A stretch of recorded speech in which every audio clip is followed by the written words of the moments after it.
এই সোনামণিরা, তোমাদের জন্য আজকের রেসিপি চলো দেখে নেওয়া যাক। এখানে 2টা আলু নিয়েছি, আলু 2টা সিদ্ধ করে নিয়েছি এবং গ্রেট করে কুচি করে কেটে নিয়েছি। এখন একটা পাত্র নিয়েছি, তাতে 2 চামচ চালের গুঁড়া দিয়েছি, 1 চামচ বেসন দিয়েছি, স্বাদ অনুযায়ী লবণ দিচ্ছি এবং সামান্য একটু চিনি দিয়ে ভালোভাবে একসাথে মিশিয়ে নিচ্ছি। এবার ভালোভাবে মিশিয়ে নেওয়া হয়ে গেলে উষ্ণ গরম পানি দিয়ে একটা ডো তৈরি করব। এজন্য উষ্ণ গরম পানি অবশ্যই নিতে হবে, তাহলে এটা সুন্দর মুচমুচে হবে। এখন এর ভিতর গ্রেট করা আলুটা দিয়ে দিচ্ছি, দিয়ে ভালোভাবে একটা খামির তৈরি করে নিচ্ছি। এই যে এখানে আমার সুন্দর একটা খামির তৈরি করে নেওয়া হয়ে গেছে। এটা বেশি নরমও হবে না, আবার শক্তও হবে না। এখন 3-4টা লেচি কেটে নিচ্ছি। আমি এখানে এই লেচিগুলো বিভিন্ন রঙে রঙিন করে নিব। এখানে আমি ফুড কালার ব্যবহার করেছি, green colour, yellow colour, orange colour এবং একটা সাদা রেখেছি। মোট 4টে কালার দিয়ে রঙিন করে নিয়েছি। বাচ্চারা এই কালারগুলো দেখতে এবং খেতে পছন্দ করে। সাইডে রেখে এখন চলে যাচ্ছে চুলায়।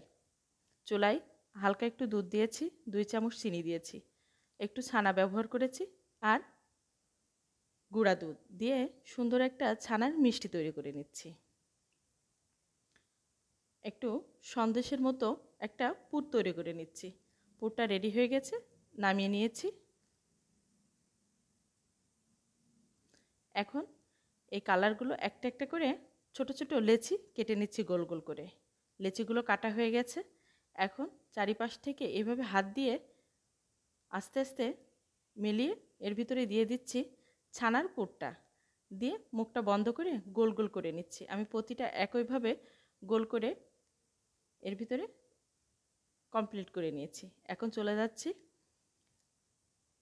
আপনাদের দেখিয়ে দিচ্ছি। এখানে তিল ব্যবহার করেছি, আপনারা চাইলে সাদা তিল ব্যবহার করতে পারেন। আমার বাসায় কালো তিল ছিল, সেটাই আমি ব্যবহার করেছি। এখন হালকা পানির ভিতরে দিয়ে তিলের ভিতরে এভাবে আস্তে আস্তে চেপে চেপে তিলগুলো গায়ে লাগিয়ে নিচ্ছি। এখন চুলায় ফ্রাই প্যান বসিয়ে দিয়েছি, তাতে তেল গরম হয়ে গেছে।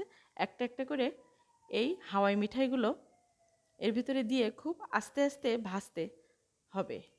আমি খুব আস্তে আস্তে ভেজে এপাশ ওপাশ উল্টাই পাল্টাই ভেজে নিচ্ছি। এগুলো দেখছেন কত সুন্দর ফুলে উঠেছে। বাচ্চারা কিন্তু খেতে এবং দেখতে দুটাই পছন্দ করবে এবং খেতেও অসম্ভব সুন্দর। আমার কালারগুলো এত সুন্দর এসছে, দেখে তো বাচ্চারা লোভ সামলাতেই পারবে না। একটা একটা করে তুলে নিচ্ছি। সোনামণিরা, কেমন হয়েছে অবশ্যই কমেন্টে জানাবে।